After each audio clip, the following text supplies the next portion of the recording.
what's up guys, welcome back to my channel, and for today's video we'll be looking at the Grand Mafia. And recently there are two new features, or one main feature that just has been released in the Grand Mafia, and it is the Enforcer Ascension.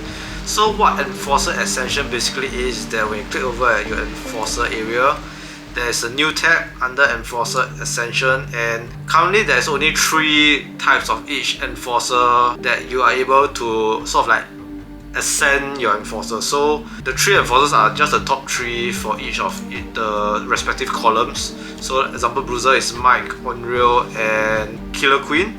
Then for Hitman is Huntress, Big Shot, Belladonna and etc. So for Enforcer Ascension is basically a passive buff that will be given to you. It can be combat or it can be like resource production, but resource production are mainly the mortar cast. So over here you can see metal production for Doxy, and yeah, the rest are all resource production. So the main thing that we are looking at are the Bruiser, Hitman and Biker Enforcer. So for Mike, I've leveled him up to 10 star.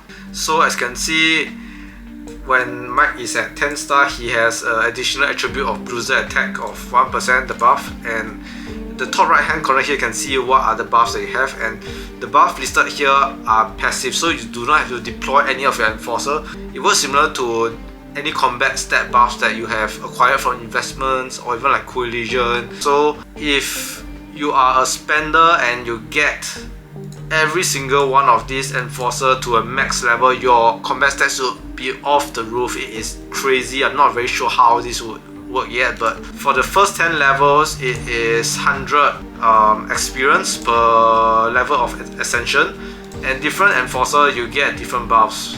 So for Mike is Bruiser attack, for Unreal is Bruiser defense, and they go up to level 100 attribute, so 20% Bruiser defense, which is passive, and that is crazy. And this is for Bruiser attack also 20%. Of course you require quite a lot of experience to level it up. The most insane thing about this Enforcer Ascension is just the passive combat stat buffs that you'll be receiving. And the only way you're able to perform this Enforcer Ascension is to have the Enforcer at Grand. So because I don't have Killer Queen at Grand level, I'm unable to ascend, and also I don't have Huntress on Grand, I'm unable to ascend my Huntress Enforcer, and also for Biker it is Olga. So I think end game wise, only if you have Grand Enforcer you are able to get more passive combat stats, so that is quite crazy. The good thing though is that a lot of free Enforcer you are also able to get Ascension buffs, but they are not unlocked yet, so I'm not very sure when they will be unlocked, but I am very sure that it will be coming up quite soon. So how you get this Ascension experience points is basically when it first comes out, there's this thing called the Power Ascent. So it is very worth for you to get the Elite Challengers, because per $5 pack of Ascension it is 800 experience points. But if you unlock the Elite Challengers, which cost $20, you're able to get 6.5k Ascension experience point, which is better than the $5 pack. If you 8 times 4 is 3.2k. So it's very good to unlock the Power Ascension from when you first unlock this Enforcer Ascension. But if you just pass this, then unfortunately you have missed the opportunity to buy this quick start pack. So how do you get Ascension experience is, of course, for one it is through buying packs, but the second one is something called the Dark Web. So it's this Dark Web logo over here that you can see, and when you click on it, there are 2 different things that you should take note of. The first is solo mission and the second is co-op mission. So for co-op mission, it's just basically to assist your faction members, and daily you have 3 assist missions which are able to get some of the items over here, like it's listed over here what you will obtain. So for Grand, Great assist you get better items, and for Elite and Rare not as good. So highly recommend you to just assist Grand if you have a ton of faction members having this Grand. And for solo mission, every day you're able to send out Enforcer to complete 5 different missions. So there are a few different tabs here that I will explain. The first is Advanced Refresh. So what Advanced Refresh is that when you click on it, it refreshes all of your current tasks to Grand straight away. So 600 gold, and this like refresher, you will get this refresher item by completing some of the tasks here. While Advanced Deployment is basically to help you auto deploy whichever enforcer to the respective task. So you don't have to click it one by one to deploy the task.